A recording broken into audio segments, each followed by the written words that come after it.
This is my practice for arguments and parameters in JavaScript.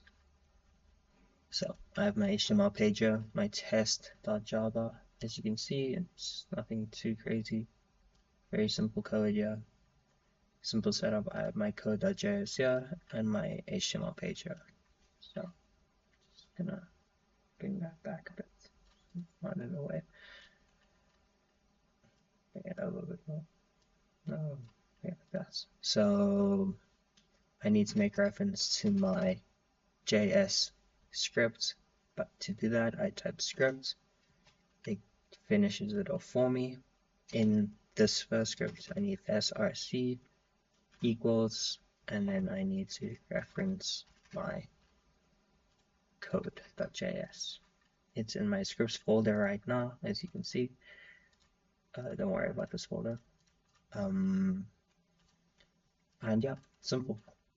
For now, I will take it out of the scripts folder just so I can reference it directly.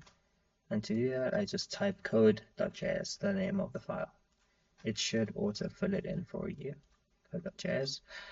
And then in our code.js, the actual functions, parameters, and arguments. So I've written all my rules here.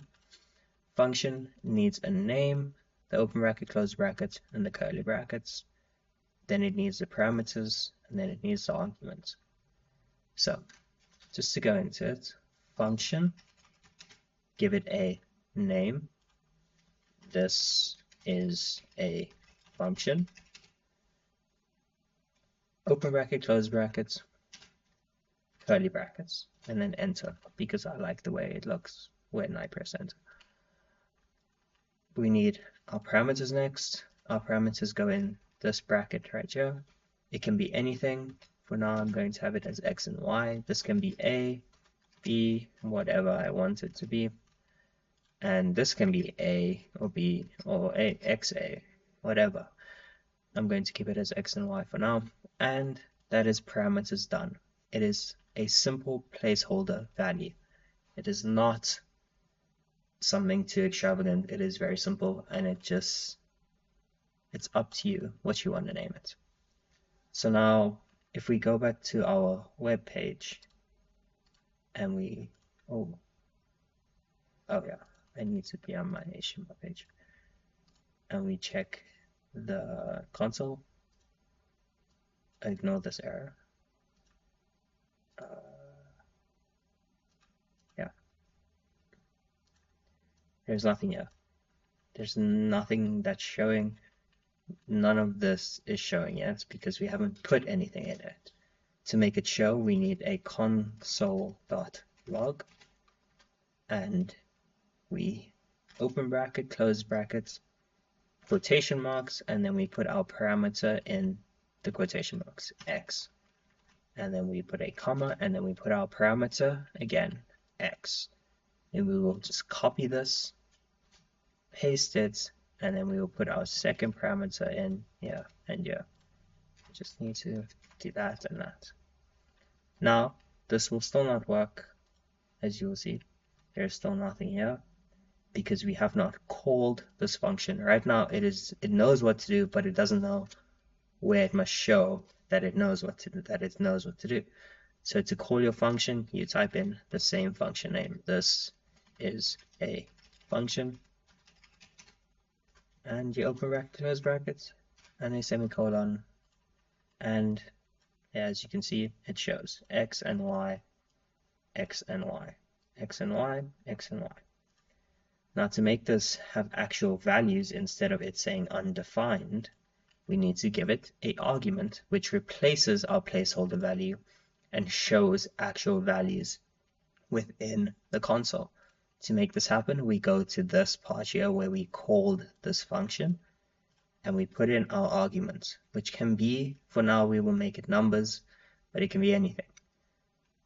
One for our first parameter, which is x, and then for our second parameter, we'll make it 5 because we can. This can be 100, but we'll keep it as 1 for now.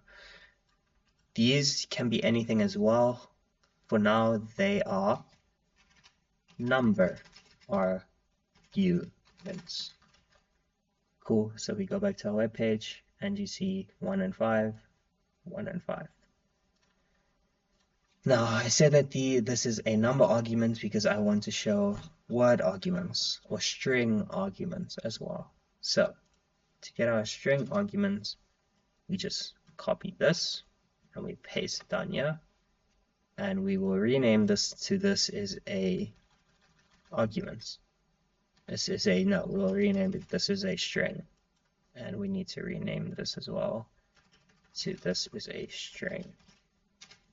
It's the exact same thing as this. Nothing has changed. We have just changed the name of it.